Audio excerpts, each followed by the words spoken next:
সবাই কেমন আছেন? আশা করি সবাই ভালো আছেন। তো আমরা কালকে গতকাল আমরা একটা আপলোড করি ভিডিও ইলিস্ট্রেটরের যে ফন্ট কিভাবে খুঁজে পাবেন। তো অনেকেই ফটোশপেরটা খুঁজে পাইতেছে না, কিন্তু ইলিস্ট্রেটরটা খুঁজে পাইতেছে। মানুষের আসলে চোখের চোখটা যে কিভাবে কাজ করে, কতটা ক্রিটিক্যাল একটা ব্যাপার।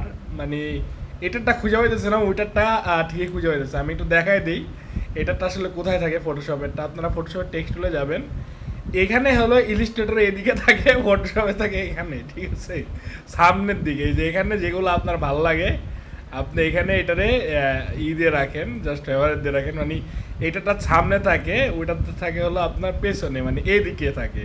তো এই এতটুকুর কারণেই অনেক খুঁজে পাচ্ছেন। এখন আপনি এই যে ফেভারিট বাটনে ক্লিক করলে যেগুলো ফেভারিট আছে এগুলো কিন্তু চলে আসবে। তো এই ছিল ফটোশপেরটা। আশা করি এই ক্লাসটা আপনাদের সবার ভালো লাগবে। সবাই ভালো থাকবেন। আল্লাহ হাফেজ, টেক কেয়ার।